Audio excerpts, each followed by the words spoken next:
അപ്പൊ എന്റെ ഒരു ആഗ്രഹമാണ് ഈ വേദിയിൽ നമ്മുടെ ശ്വേത ചേച്ചിയെ പറ്റി ആ ജയില് മോളെ പറഞ്ഞ പോലെ ശ്വേത ചേച്ചിയെ പറ്റി ആ ഒരു സ്ലാങ്ങിൽ ആ ഒരു ഡയലോഗിൽ ഒന്ന് പറയാമോ? ചേച്ചിയെ കുറിച്ച് ചേച്ചിയെ പുകഴ്ത്തി. ആ ശ്വേത ചേച്ചിയെ പറ്റി. അതാ ക്യാരക്ടർ അങ്ങനെയാണല്ലോ. അതെ അതെ. ആദ്യം പുകഴ്ത്തും. അല്ല കണ്ടോ ഇരിക്കുന്ന ഇരിപ്പ് കണ്ടോ? ഈ കോമഡി മാസ്റ്റേഴ്സിൽ ഇത്ര ഒരു സുന്ദരി ആരൊക്കെങ്കിലും കാണിച്ചു തരാൻ പറ്റുമോ? അപ്സരസ് അങ്ങനെ ഇരിക്കുവാ. പക്ഷേങ്കിലേ നീ കേക്കണം കേട്ടോ, അയ്യോ അടിയൊന്നുമല്ല, ചവിട്ടെന്ന് പറഞ്ഞ എന്റെ സേതമോളെ ഇങ്ങനെ എടുത്തിട്ട് ചവിട്ടാവോ?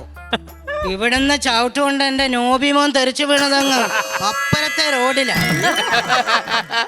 അവിടെ നിന്ന് ഇപ്പൊ ഞാൻ പറക്കി എടുത്തോണ്ട് വെച്ചേക്കുന്നു. ഈ നോബി എങ്ങനെയായിപ്പോണ്ടല്ലേ ഇവിടെ എടുത്തിട്ട് ചവിട്ടുന്നത്? അല്ലെങ്കിൽ വേറെ എവിടെയെങ്കിലും ആണെങ്കിൽ ഇവിടെ മാത്രമല്ലേ ഇതൊക്കെ നടക്കുന്നത്.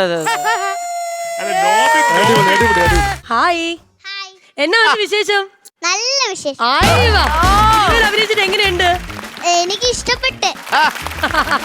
എന്നെ അനുകരിച്ച് ചെയ്തിട്ടുണ്ട്. ആണോ? ഒന്നൊന്ന് കാണട്ടെ, ഒന്ന് കാണിച്ചേ. അയ്യോ അടിയൊന്നല്ല, ചവിട്ടെന്ന് പറഞ്ഞ എന്റെ ദൈവമേ, ഒരു മനുഷ്യന് ഇങ്ങനെ ഇട്ട് ചവിട്ടാവോ?